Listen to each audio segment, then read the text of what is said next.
우리가 이제 성령의 능력에 관한 이야기를 하면서 성령은 약속의 영이다 그렇게 이야기했죠. 그 다음에 진리의 영이었다.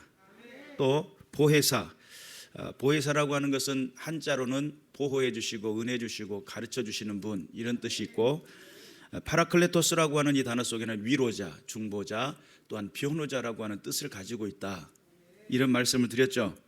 그리고 또한 예수님의 기쁨, 나의 기쁨을 너희에게 주노라, 주기를 원한다 이런 말씀이 있었잖아요.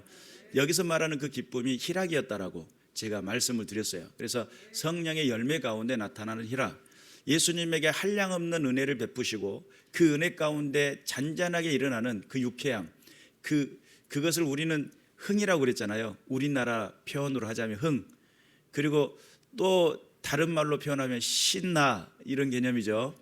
삶이 전반적인 흥이 나 있는 그런 상태라고 볼 수 있겠습니다. 사람에 대한 이야기를 지난주에 말씀을 드렸는데, 오늘은 믿음에 관한 이야기를 한번 가지고 진행을 해보도록 하겠습니다. 히브리서 11장 1절에 보면 믿음은 바라는 것들의 실상이요 보이지 않는 것들의 증거니 이렇게 이야기하죠. 믿음은 바라는 것들이라는 거예요. 그래서 이 말씀이 이 믿음은 바라는 것들의 실상이요, 그러니까 내가 바라면 현실이 되나 뭐 이런 생각을 가질 수 있어요. 그래서 이 믿음의 범주가 좀 확대가 돼가지고 그래, 내가 결혼의 정년기가 앞두어 있으니까 예쁜 처자를 달라고 기도해야지, 또는 결혼의 정년기가 됐으니까 멋진 남자를 달라고 기도해야지. 어떤 멋지고 예쁘고 또는 부자가 되고 뭐 이런 개념에서 그 어떤 믿음의 기대하고 바람 이런 것들도 물론 하나님 안에서 이루어질 수도 있겠죠. 그러나 히브리서 11장 1절에서 이야기하는 이 내용은 말 그대로 바라는 것들이라고 하는 이 단어의 의미 속에는 기대하는 것을 말합니다. 내가 기대하는 것. 그리고 실상이라는 것은 실체를 말해요. 그러면 조금 더 구체적인 그림이 그려졌어요. 내가 기대했던 실체라는 거예요. 복음이라는 개념을 우리가 조금 이해할 필요가 있습니다. 하나님의 나라, 하나님의 복음은 뭘까라고 했을 때 말 그대로 이 세상의 구조를 제가 말씀을 드렸죠. 이 세상의 구조는 하나님의 이름을 지우려고 해요. 하나님이 이 땅에서 존재하는 분이 아니세요. 그리고 하나님의 이름을 지우려고 하고 문화 속에서, 정치 속에서, 또한 모든 상황 속에서 하나님이 없다라고 하는 전제 아래 이 세상의 구조는 이루어지고 있어요. 여러분 공문서를 하기 위해서 뭔가를 이렇게 체크할 체크란에 있을 때에 선택을, 예전에는 종교인이라는 단어가 있었어요. 찾다 보니까 무속인도 있더라고요. 그런데 목사 이런 직업란에는 그런 난이 없어요. 점차 하나님을 믿는 민정해 나가는 그 모든 부분들을 삭제해 나가는 그 흐름과 세대의 그 흐름 속에서 우리는 살아가고 있어요. 그렇다고 한다면 히브리서 11장 1절에서 이야기하는 이 믿음이라고 하는 이 개념은 하나님이라는 개념으로 거기다가 딱 대입을 하면 맞아떨어집니다. 믿음은 하나님을 기대하고 소망했더니 그분이 실제로 있더라 이런 뜻이에요. 모든 믿음의 선배들이, 선진들이 이로써 증거를 얻었다라고 그러는데, 여러분 이 땅에서 좋은 남자, 좋은 여자는 세상에 많죠. 물론 우리의 것이 해당이 안 돼서 그렇지 세상에서는 좋은 남자, 좋은 여자 많고요. 물질도 쌓여 넘칩니다. 그런데 이 가운데서 존재하지 않는 것은 하나님의 나라와 하나님이라고 하는 실존이라고 하는, 하나님이 그분이 진짜 계시냐라고 하는 그 이름 앞에서 여기에서 많은 사람들이 헷갈려합니다. 그때에 히브리서 11장 1절의 말씀 속에 믿음은 바라는 것들, 기대하는 것들의 실체가 있다는 것을, 그것이 증거가 된다는 하는 것을 깨닫게 돼요. 하나님이라고 하는 그런 측면에서 성령님은 하나님의 실존, 하나님의 실제, 하나님의 살아계심을 증명하시는 분이 성령 하나님이시다. 믿으시길 바랍니다.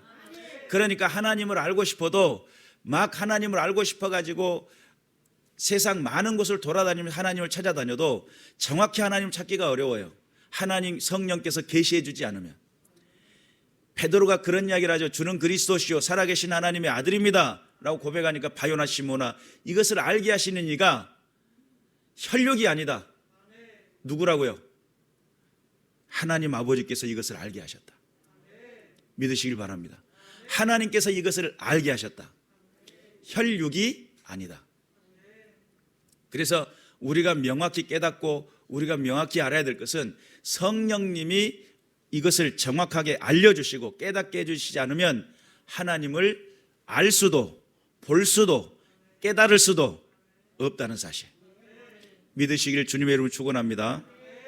그래서 믿음이라고 하는 것은 오늘 우리가 읽었던 이 본문의 믿음이 사람의 지혜에 있지 아니하고 다만 하나님의 능력에 있게 하려 하였노라, 이렇게 이제 바울 목사님이 이야기하는데, 이 믿음은 사람의 지혜가 아니라는 거예요. 믿음이라고 하는 것이 내가 뭔가를 알고 있어서 믿고 하는 그런 개념인 줄 알았는데 아니라는 거예요. 믿음은 철저하게 하나님의 능력이고, 이 믿음에는 방향성이 있어요. 외부로부터서 주입되어져 와요. 믿음이 내부에서 생성되는 게 아니고 외부로부터 주입되어져서 와요. 이 성령이 내게 다가오시고 내 안에 임재하시면 이게 자연스럽게 반응으로 생성이 되는 것들이에요. 대부분 많은 사람들이 확신, 믿음, 그러니까 내 안에서 생성되는 것으로, 내가 만들어내는 것으로 착각할 때가 있어요. 아닙니다. 성령이 내 안에 내주하셨을 때에 하늘 소망이 보여지고 하나님의 실존이 느껴지고 그분의 나라가 내 안에 이루어지고 있음을 알게 되고 내가 하나님의 성전이 되고 있음을 깨닫게 된다. 믿으시기를 주님의 이름으로 축원합니다. 그래서 우리가 뭔가를 강조하고 내가 뭔가를 막 슬로건을 만들고 뭔가를 외친다고 해가지고 그것은 나의 확신, 내가 믿는 것에 대한 어떤 보조적인 자료는 될 수 있겠지만 정확한 것은 성령이 내 안에 내주하실 때에 하나님 나라가 확정이 되고 하나님의 실존이 보여지게 된다는 사실 믿으시기를 주님의 이름으로 축원합니다. 그래서 믿음은 이론이나 사상이나 논리가 아니에요. 내가 외치는 슬로건이 아니란 말이에요. 믿음은 성령이 내 안에 들어와 계시면 세상과 바꿀 수 없는 명확하고 선명한 선이 그려지게 됩니다. 근데 그런 선이 불분명하니까 뭘 하는 거예요? 자꾸 줄을 끊는 거예요. 나는 믿고 있다, 나는 하고 있다, 나는 주 뜻대로 살고 있다, 자꾸 선을 긋고 있는데 이런 것들은 내 의지가 소진하면, 내가 하고자 하는 어떤 열정이 소진하게 되면 내가 선 긋던 것을 놓게 돼요. 그래서 성령이 내 안에 주장하시고 성령이 내 안에 역사하시면 긋는 정도의 선이 아니죠. 세상이 알 수도, 세상이 볼 수도, 세상이 깨달을 수도 없는 강력한 믿음. 하나님 살아계신다. 내가 목소리 크게 외쳤다고 해서 그분이 살아계시는 것도 아니고 내가 작게 이야기했다고 해서 그분이 안 살아계시는 것도 아니에요. 그분은 살아계시는데 내 삶에 힘이 되고 내 삶의 영역 가운데 들어와서 모든 만남과 관계 속에 살아계심을 증명케 하는, 할렐루야죠. 그래서 하나님 안에서 이 믿음이 온전히 내 안에서 역사되어지고 능력이 될 수 있도록 성령님을 붙들려야 돼요. 성령 하나님 내게 함께하여 주옵소서. 성령님 내 안에 들어오시옵소서. 그러면 불가능했던 것들이 가능케 되는 역사가 일어나요.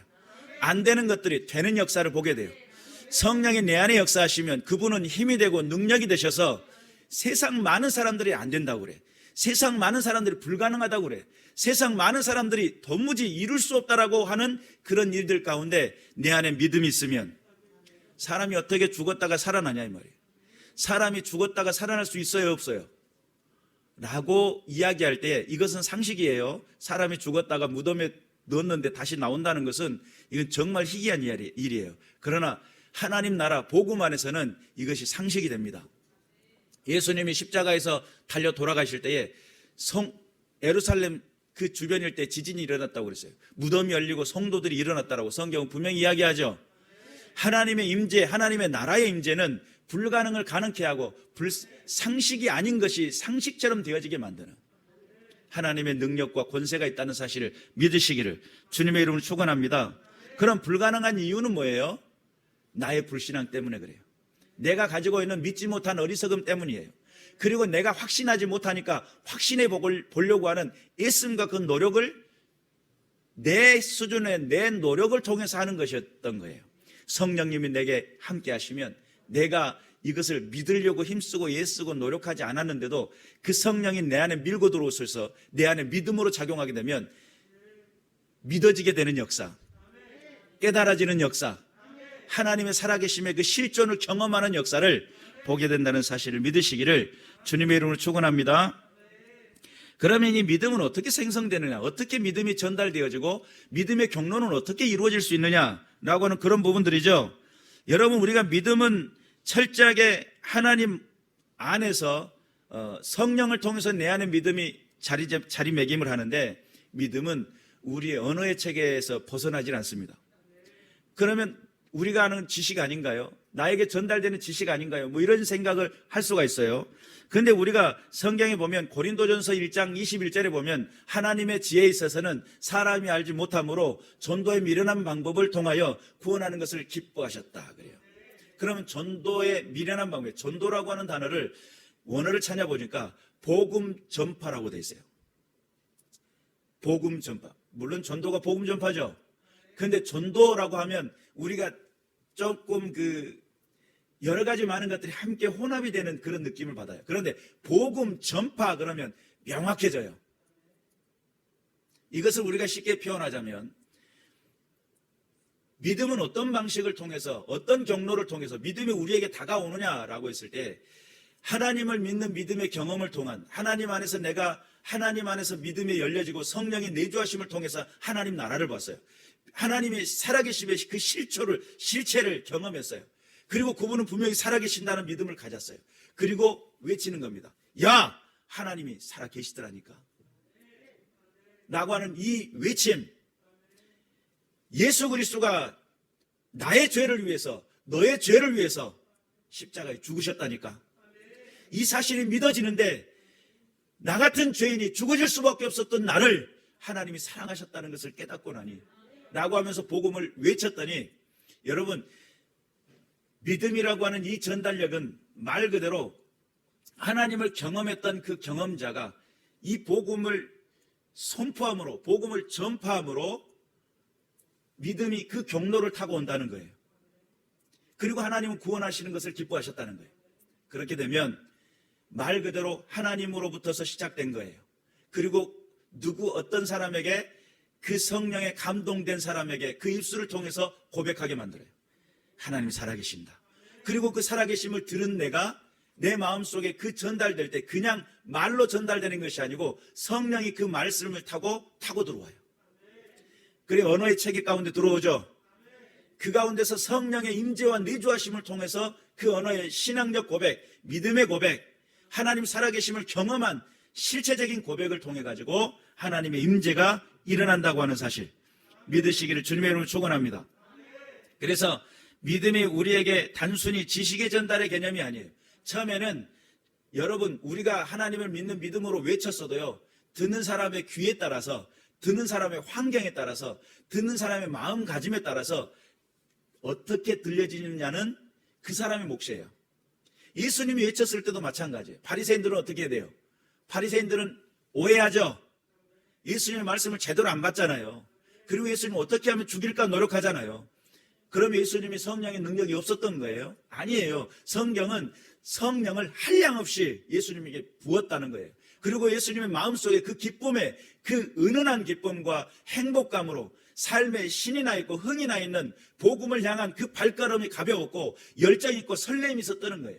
그러니까 먹지도 않고 자지도 않고 주 앞에 기도하며 하나님의 나라를 확증케 하는 그런 일들 가운데 예수 그리스도는 뛰어다녔단 말이에요. 문제는 그런 열정의 메시지, 그런 능력의 메시지, 귀신이 떠나가는 능력의 메시지와 병이 고쳐지는 강력한 성령의 권능을 보았음에도 불구하고 듣는 사람의 귀에 문제가 있겠죠.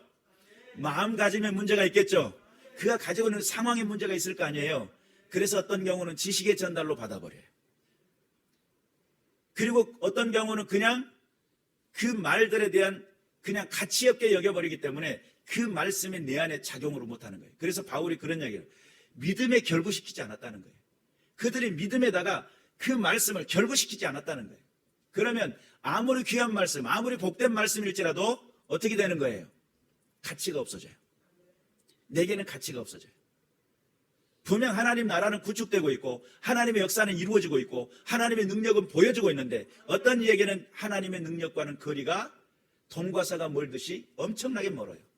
하나님의 임재는, 어떤 이는 임재를 경험하고 있는데 어떤 이는 그 임재하고는 전혀 상관없이 엉뚱한 곳에서 사랑을 구하고 있고 엉뚱한 곳에서 하나님의 은혜를 구하고 있고 엉뚱한 곳에서 하나님을 찾고 있더라는 거예요. 정신 차려야 되겠죠.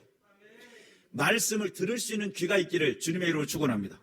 말씀이 깨달아질 수 있기를 주님의 이름으로 축원합니다.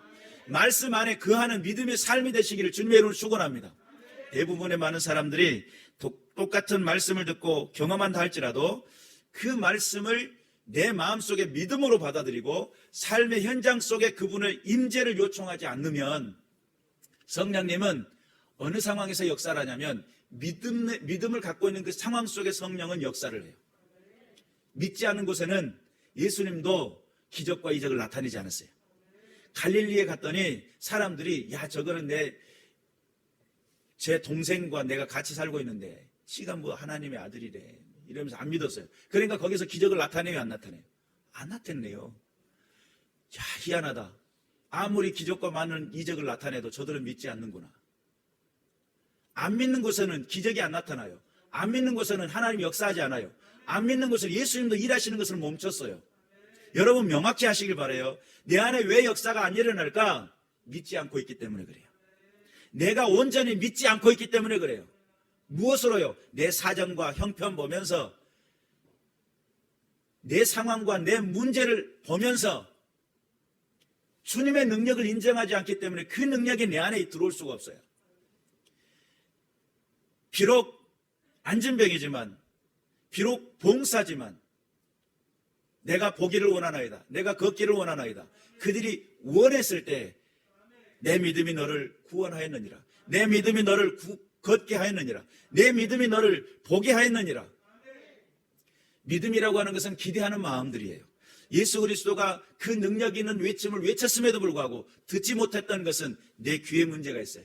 내 상황에 문제가 있어요. 내 욕심에 문제가 있어요. 내 모든 상황 속에 울타리를 쳐놓고 방어가 엄청 방어 시스템이 좋아가지고 들려지지가 않는 겁니다. 보여지지가 않는 겁니다. 그렇기 때문에 우리가 명확히 깨달아서 하나님의 뜻이 어디 있는지를 분별해 나가시기를 주님의 이름으로 축원합니다. 믿음이 상주하는 곳은 어디일까? 믿음이 전달되어져서 내 안에 들어오는데 상주하는 곳은 어디일까? 믿음이 내 안에 들어와서 상주하는 곳은 어디일까? 라고 했을 때 믿음은 말 그대로 우리의 마음 가운데 믿음이 들어오게 돼요. 이게 이제 바꿔서 말하면 성령님이 내 마음 가운데 들어오게 돼요. 그래서 마음은 담는 그릇과도 같아요. 그런데 이게 여러분 저 사람의 마음은 정말 바다같이 넓어 이런 이야기 들어보셨어요? 바다같이 넓은 사람이 있어요. 우주보다 더 넓은 사람이 있어요. 물론 우주 품고 있으면 그럴 수도 있겠지만 그래서 저쪽 어디 가니까 뭐 우주를 품어가지고 철학관을 만들어 놓으신 분도 있더라고요. 그런데 그렇게 많은 것들을 품는 것처럼 이 마음이라고 하는 것이 어마어마한 넓은 곳이에요. 근데 어떤 사람은 밴댕이 소갈대기 같죠? 마음이 밴댕이 같잖아요. 밴댕이가 어떻게 생겼는지 잘 모르겠는데 소갈머리가 더 이상 뭔가 들어갈 수도 없고 함께 공유도 안 되고 딱 차 있는 사람이 있어요. 하나님의 성령의 임재는 이 마음 가운데 들어가게 됩니다. 내 마음에 뭔가가 차 있게 되면 못 들어가요. 그런데 성령이 내 안에 마음 가운데 들어오려고 하면 그 안에 것들을 끄집어내요. 로마서 1장 4절에 보니까 그는 성결의 영이다 그랬어요. 어떤 영이라고요? 성결의 영이라는 거예요. 그분이 내 안에 들어오면 내 안에 있는 것들을 끄집어내요.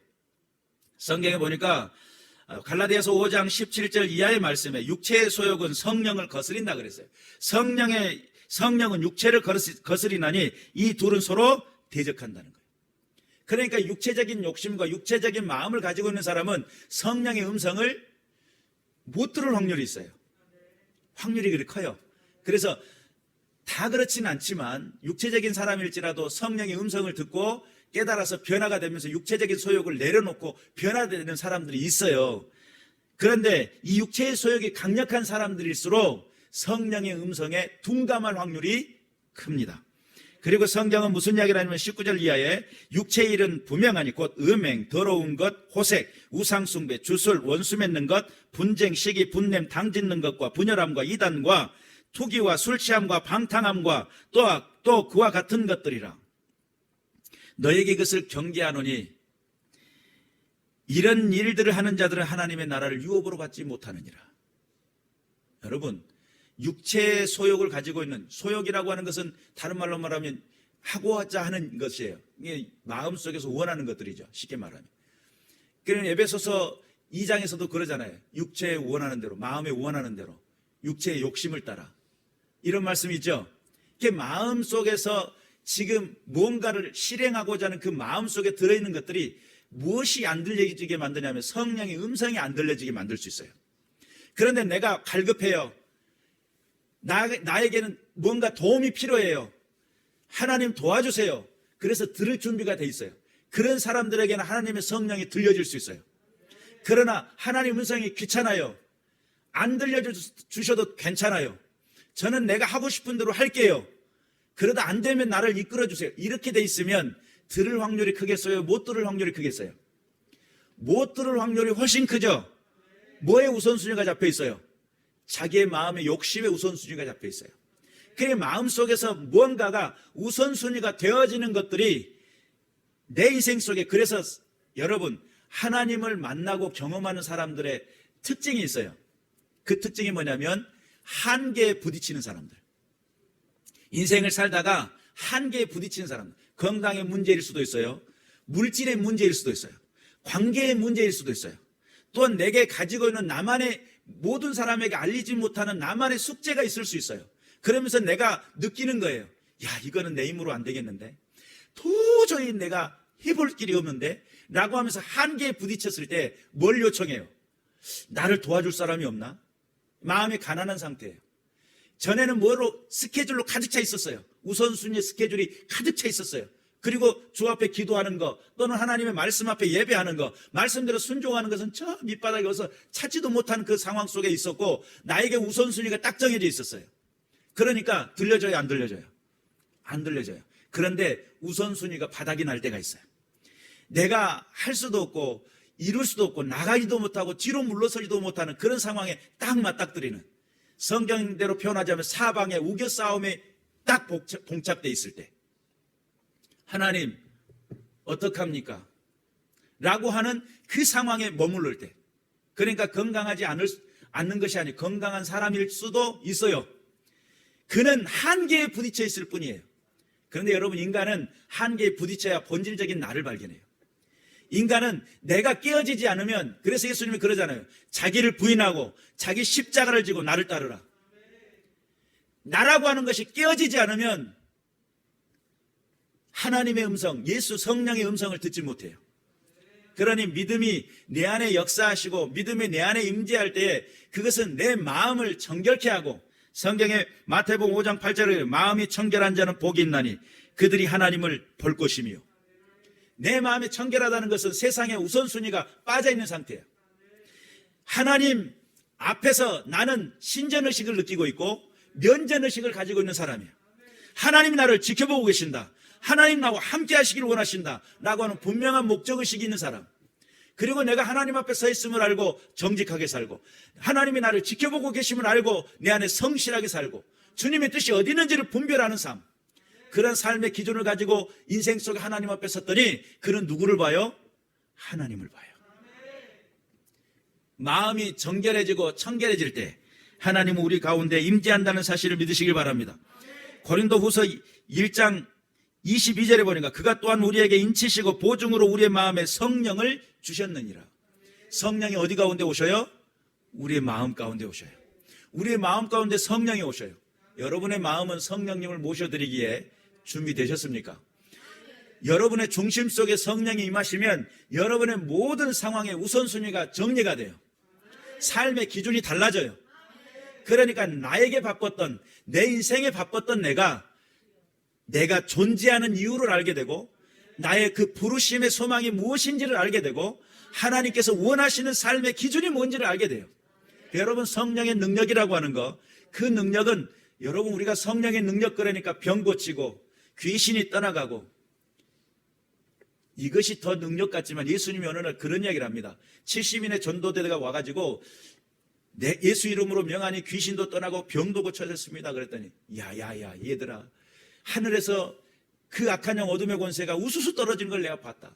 그리고 성령으로 기뻐했다고 성경은 이야기합니다. 그리고 예수님 하시는 말씀이 뭐라고 하냐면 귀신이 떠나가고 병 고치는 것으로 인하여 기뻐하지 마라. 너희가 하나님 나라에 기록된 것으로, 너희 이름이 하늘나라에 기록된 것으로 기뻐해라. 그러면 병 고치는 것과 귀신 쫓아내는 것보다 더 어려운 게 뭐냐면 내 안에 하나님 나라의 임재가 어렵고 하나님의 실체를 경험하는 것이 어렵고 하나님 내 안에서 나 같은 죄인이 예수 그리스도의 십자가의 복음으로 구원받았다라고 하는 이 사실이 믿어지는 것이 더 어렵다는 거예요. 이게 더 어렵다는 거예요. 그것이 더 어려운 현실이라는 거예요. 내 안에 예수 그리스도가 계시고 내 인생의 우선순위가 결정이 되고 내가 무엇을 향해 나가는지 결정되는 것이 더 어렵다는 거예요. 근데 여러분, 오늘날 기독교가 조금 바뀌었어요. 병 고치는 것이 목적이야. 또는 귀신 쫓아내는 게 목적이야. 또는 내 가정의 우선순위의 목적이야. 내가 잘 되고 내 가정이 잘 되고 내 자녀가 잘 되고 이런 것들이 우선순위야. 그런데 짚고 넘어갈 게 있어요. 너 안에 성령님이 계시냐? 너희 안에 하나님이 계시냐? 너희 중심 속에 예수 그리스도가 믿어지고 있느냐? 이게 믿어지지가 않으면 기적도 이적도 남의 이야기야. 다른 사람 이야기예요. 그러니까 이게 밥을 먹으라 했더니 어떤 친구가 보자기에다 밥을 싸가지고 배에다 딱 둘러붙이고 옷을 딱 내렸어요. 그리고 배를 두들기면서 배부르다 하는 것과 똑같아요. 밥을 먹으라 했더니 밥을 입으로 해가지고 이렇게 들어가야 되잖아요. 그런데 이것을 보자기에 싸가지고 배에다 두르고는 옷을 딱 내리니까 밥 먹어서 배부른 것이나 보자기에 싸서 배부른 거냐 똑같다 하면서 아따 배부르다. 같습니까? 틀립니까? 우리가 상식적으로 병 고치고 귀신 쫓아내는 거, 이것의 목적을 두고 세상 속에 하나님이 하실 것에 대한 기대감을 가지고 막 그렇게 슬로건을 가지고 인생 속의 인생을 살아간다 하지만 실제적으로 내주하시는 성령이 임재하시면 나머지 것들은 부록이라니까요. 병 고치는 게 목적이 아니에요. 귀신 쫓아내는 게 목적이 아니란 말이에요. 실제적으로 하나님의 나라가 내 안에 임재하고 내 세상에 알지 못한 참된 평강, 세상에 알지 못한 참된 기쁨, 그 가운데 내 삶의 부르심을 받아 하나님 안에서 은혜의 삶이 있는, 그래서 내가 조금 연약해도 주님 안에서 감사의 기도가 있는 사람, 내가 조금 부족해도 하나님 안에서 그 예배가 감동이 되는 사람, 그것이 성령께서 하시고자 하는 강력한 역사예요. 대부분의 많은 사람 순서를 바꿔가지고 보자기에다 싸가지고 옷을 내린 것 같은 그런 인생을 살아가요. 위로도 안 되고 격려도 안 되고 힘도 안 되고 어렵기만 한량없이 어렵고, 이상하게 배는 부른 것 같은데 통통한 것 같은데 배는 안 불러오고 허기만 지고 외롭고 고통스럽고 고독한 인생을 살고 있어요. 성령의 내주하심의 그 흥이라고 하는, 그 신남이라고 하는, 그 기쁨이라고 하는 그 기쁨은 내 안에서는 사라져버리고 이적적이고 표적적인 것만 구해요. 예수님께도 묻습니다. 우리에게 표적을 보여주세요. 그러니까 저들에게 내가 표적을 보여주지 않을 거야. 예수님이 결단하잖아요. 여러분, 우리의 인생 속에서 내 안에서의 참된 내부로부터 그 배의 생수의 강이 넘쳐나는, 그 은혜의 강이 넘쳐나는 성령의 능력이 단순히 저 바깥에 있는 외적인 현상이 아니라 내 내부에서부터 일어나는 강력한 파워가 된다는 사실, 강력한 힘이 된다는 사실 믿으시기를 주님의 이름으로 축원합니다. 그래서 우리가 세상을 이기는 힘을 갖는 믿음의 백성들 되시길 바라고, 하나님의 살아계신 은혜 가운데 하나님의 뜻이 어디 있는지를 분별할 줄 아는 성령의 능력자가 되셔서 세대 속에서 조금 약해도 조금 부족해도 세상 많은 사람들과 더불어 조금 못 살아도 내 안에서 기쁨이 있으면 그 높은 산중에 그 깊은 골짜기에 초가 상간에도 주님이 함께 하시니 그곳이 하나님 나라고 그곳이 천국이 되고 그것이 기쁨이 되는 주님으로부터 참된 은혜가 있는 믿음의 군사들 되시기를 주님의 이름으로 축원합니다. 기도하겠습니다.